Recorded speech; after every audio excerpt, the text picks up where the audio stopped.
Em abril de 68, um grupo de pesquisadores de 10 países, liderados pelo MIT, se juntou para estudar o futuro da humanidade. O grande assunto da época era o crescimento populacional. Naquela década, a taxa média de natalidade tinha ultrapassado a marca de 5 filhos por mulher, a maior taxa já registrada. O grupo, que ficou conhecido depois como Clube de Roma, porque a primeira reunião deles aconteceu em Roma, passou 4 anos debruçados sobre essa e algumas outras questões e em 1972 transformou as conclusões num livro.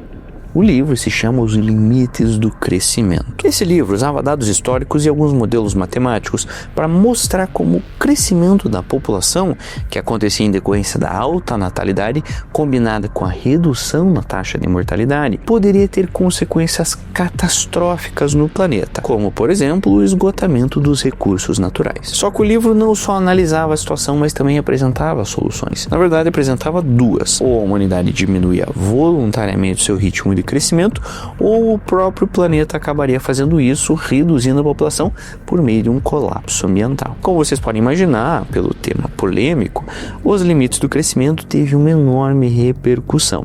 Foi traduzido para uma série de idiomas e vendeu mais de 30 milhões de exemplares pelo mundo. Mas as suas advertências não foram ouvidas. A população global, que em 1972, ano do lançamento do livro, era de 3,8 bilhões, mas que dobrou até agora. Em 15 de novembro de 2022, a Terra cruzou a marca de 8 bilhões de habitantes. Mas, cara, hoje superpopulação não está no cardápio de problemas globais. Hoje é aquecimento global, problemas ambientais, outras coisas são urgentes. Todo ano, a ONG estadunidense, a Global Footprint Network, calcula o chamado Dia de Sobrecarga da Terra, a data que nós ultrapassamos a capacidade do planeta de conseguir reequilibrar os seus sistemas ecológicos e regenerar os recursos naturais que nós passamos o ano usando. A gente já tem um vídeo inteiro sobre isso, eu vou deixar aqui nos cards, mas adiantando para você, esse indicador é calculado desde 1971.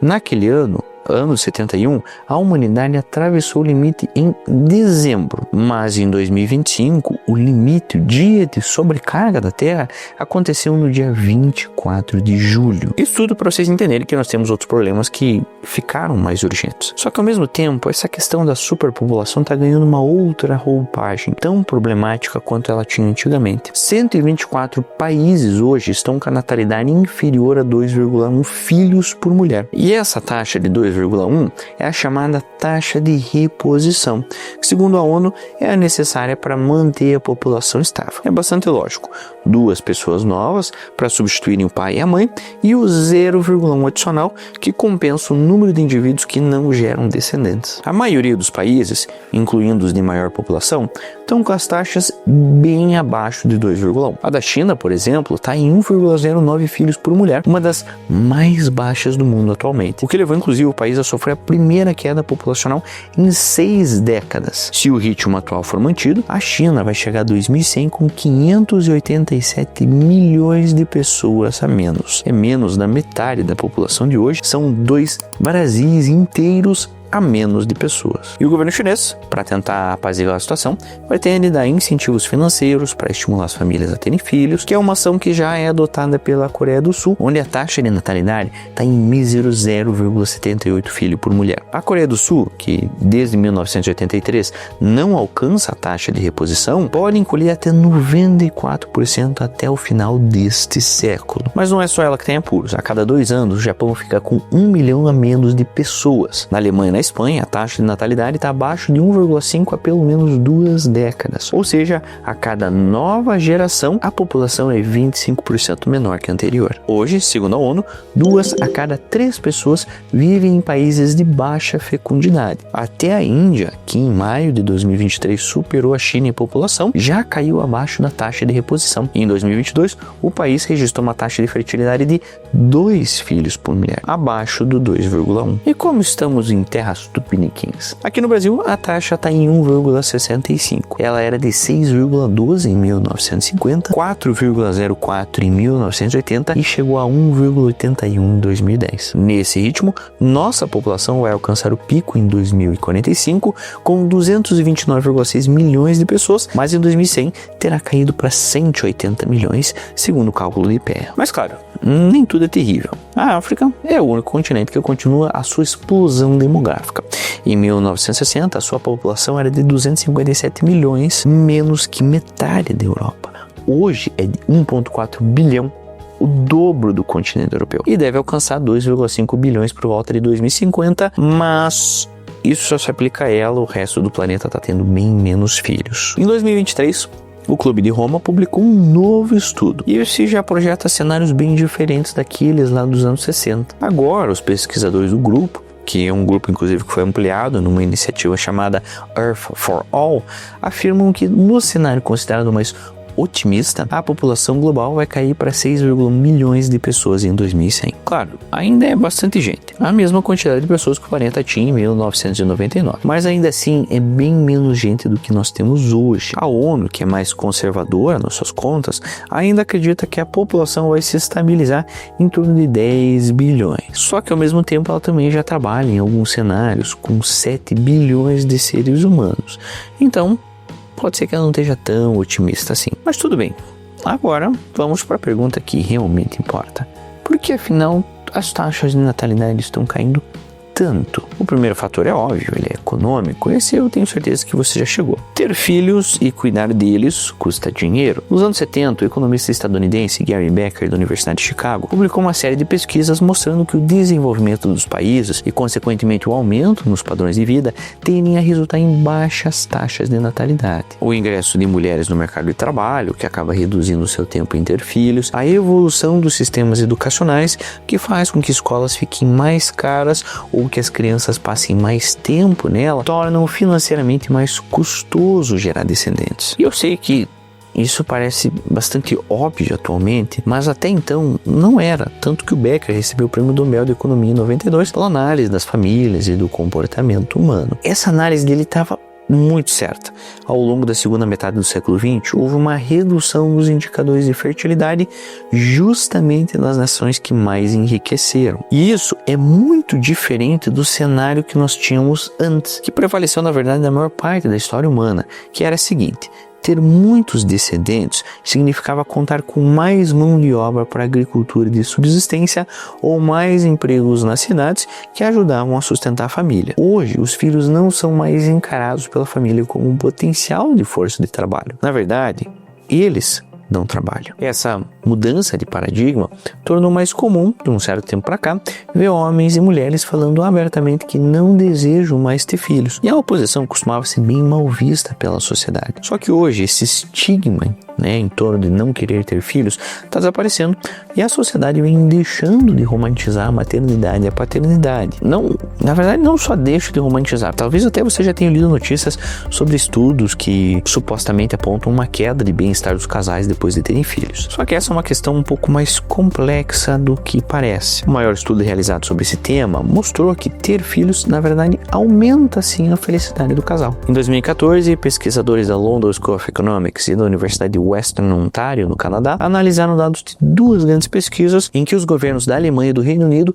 acompanharam mais de 7 mil famílias ao longo de uma década. E o estudo concluiu que nos primeiros 2 anos após o nascimento, o nível de satisfação dos pais é maior do que antes de ter o filho. Daí para frente, então, essa felicidade começa a recuar um pouco e quando a criança atinge os 10 anos de idade, a felicidade do casal é semelhante, é igual à de antes da gravidez. Ou seja, ela volta ao estado inicial, mas não cai. Segundo esse estudo, pais e mães com idade um pouco mais avançada ou que possuem mais escolaridade são aqueles que mais ganham felicidade depois do primeiro filho. Um outro detalhe bem interessante é que, ainda que os 2 primeiros filhos aumentem a felicidade do casal, a pesquisa mostrou que ter um terceiro filho já não causa tanta felicidade assim. Só que é claro, é importante isso ser encaixado dentro de um contexto social. Um outro estudo da Universidade do Texas comparou dados de 22 países e apontou que o grau de satisfação de quem tem filho, na comparação de quem não tem,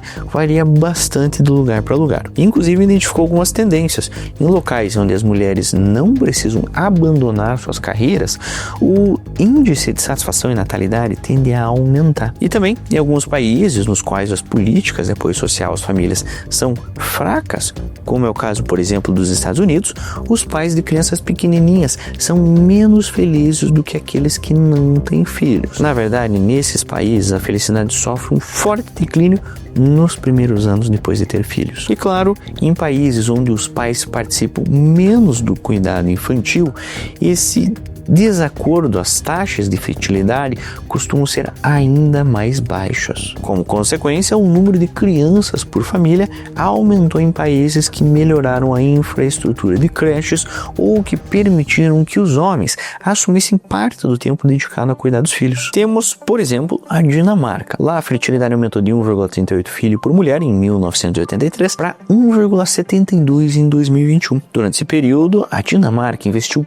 pesado numa rede de atendimento para a primeira infância e criou leis para estimular a natalidade, como por exemplo, depois do nascimento de cada filho, o casal tem direito a 52 semanas de licença do trabalho, das quais 32 podem ser divididas entre o pai e a mãe da criança, como o casal achar melhor. E o governo dinamarquês também oferece um incentivo às famílias, que pode chegar a $2.500 anuais por filho. É mais ou menos parecido com o que acontece na Hungria, onde o Estado decidiu isentar de imposto de renda as famílias que tivessem 4 ou mais filhos. Graças a essa e algumas outras medidas, a taxa de natalidade do país subiu de 1,24 para 1,56 criança por mulher. Só que nos dois casos, você viu, continua ainda muito longe da taxa de reposição do 2,1. Então a gente tem que começar a pensar na seguinte situação: quais são as consequências de termos um mundo menos lotado? Veja, combater o aquecimento global não é só uma questão de vontade e esforço, também tem um problema de escala envolvido. Isso porque, mesmo com todo o crescimento das fontes renováveis nos últimos anos, 80% de toda a energia consumida pela humanidade ainda é de origem fóssil. Todavia, se a população diminui, o consumo de energia também cai, e isso pode ajudar a resolver o problema. Em 2017, pesquisadores do Canadá e da Suécia calcularam que nos países desenvolvidos, ter um filho a menos reduz as emissões de gás carbônico de uma pessoa em 58,6 toneladas por ano. Isso é mais economia em gás carbônico do que abandonar um carro, por exemplo, em que você economiza 2,4 toneladas de gás carbônico, evitar viagens de avião, que economiza 1,6 tonelada para cada voo transatlântico, ou parar de comer carne, que economiza 0,8 tonelada por pessoa por ano. E menos gente, sejam nações ricas ou pobres, também significa menor demanda por água, por alimentos e pelos recursos naturais, o que também deve ajudar a frear tendências de esgotamento desses recursos. Mas eu sei que você está pensando agora, poxa vida, Lin, só tem coisa boa se diminuir a quantidade de pessoas no planeta? Veja, ao contrário do que você pode pensar quando encara uma fila gigantesca ou fica espremido que nem a sardinha num ônibus, a redução populacional não é só alegria, também tem consequências danosas. O principal, o impacto na economia. Com menos gente nascendo, a idade média da população aumenta, e aí tem menos trabalhadores para contribuir com a previdência e pagar a aposentadoria dos idosos. No Brasil, por exemplo, o INSS, o Instituto Nacional do Seguro Social, hoje gasta anualmente 276,9 bilhões a mais do que arrecada. Isso equivale a 2,6% do nosso PIB. O problema é que em 2060, segundo a estimativa do Tesouro Nacional, esse déficit vai aumentar para 5,9% do PIB. E em 2100 vai alcançar 10,2%. Um nível que começa a ficar bem difícil de administrar. Portanto, lembrar, isso não é exclusividade de terras brasileiras, cedo ou tarde toda a nação vai enfrentar esse problema com a aposentadoria. Mas um outro problema decorrente da redução populacional é que com menos pessoas produzindo e menos pessoas consumindo, o padrão de vida tende a cair. Esse risco foi levantado em 2020 pelo economista Charles Jones da Universidade de Stanford. Ele argumenta que em vez da renda per capita continuar avançando, o poder aquisitivo tenderia a estagnar e depois a cair à medida que a população fosse desaparecendo. Nesse cenário, que já é observado em lugares como o Japão, a baixa fertilidade caminha lado a lado com um aumento de impostos previdenciários e dos gastos com saúde. E aí, a vida fica mais cara quando se tem menos gente.